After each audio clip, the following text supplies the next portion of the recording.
So as it is గా progressive panel గెలిచింది, మన ప్యానెల్ గెలవలేదు అని మనం మీడియా సైడ్ కానీ ఇతరత్ర మాట్లాడటం జరిగింది. వెరీ క్లియర్గా చెప్తున్నాం, మేము 17 మంది ఎగ్జిబిటర్ దానికి మేము పోటీ పడలేదు. పోటీలో మన ప్యానెల్ అనేది లేదు. ఈవెన్ అక్కడ ప్రోగ్రెసివ్ ప్యానెల్ అని కూడా ఎవరు ఇవ్వలేదండి. యాక్చువల్గా వాళ్ళు ఏదో ఒక ప్యానెల్ వేసుకున్నారు, 16 మందిని వేసుకున్నారు.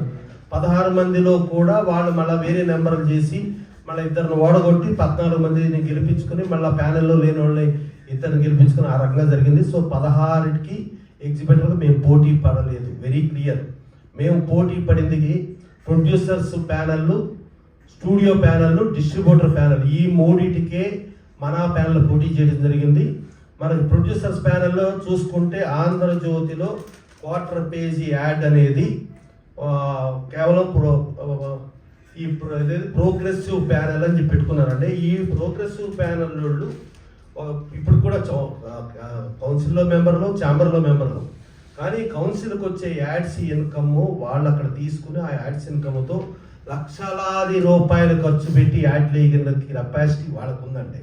మా కౌన్సిల్కి వచ్చే డబ్బుల్లో పైసా ముట్టుకునే రైట్ మాకు లేదండి. ఇది కేవలం మా సభ్యుల వెల్ఫేర్కి, మా సభ్యులకు మాత్రమే వాడాలి. మేము ఎక్కడ ఒక పైసా ముట్టుకునే రైట్ మాకు లేదు.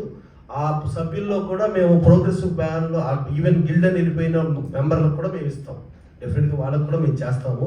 సో అలాంటి చేసే ఇదిలో ఇవాళ ప్రోగ్రెసివ్ ప్యానెల్లో పైన అల్లు అరవింద్ గారు, సురేష్ బాబు గారు, దిల్ రాజు గారు. అల్లు అరవింద్ గారు, సురేష్ బాబు గారు ఇద్దరు ఇండస్ట్రీలో చాలా పెద్ద వ్యక్తులు, ప్లస్ డిజిటల్ కూడా వాళ్ళ కంట్రోల్లో ఉన్న వ్యక్తులు, ప్లస్ థియేటర్స్ కూడా వాళ్ళ కంట్రోల్లో ఉన్న వ్యక్తులు.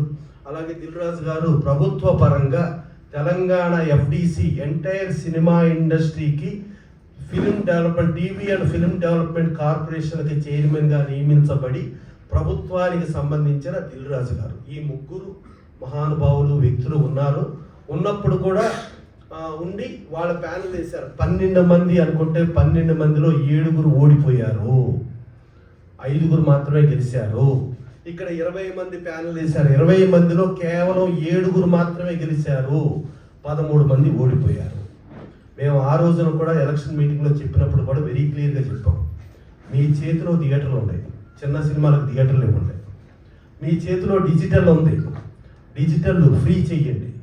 పక్కన ఇంగ్లీష్ సినిమాకి డిజిటల్ పైసా తీసుకోవటం లేదు, హిందీ సినిమాలకు చాలా తక్కువ ఉంది, తెలుగు సినిమాలకి ఇలా ఎందుకు తీసుకుంటున్నారు, మీ చేతుల్లోనే ఉన్నాయి కదా, తీసేయండి.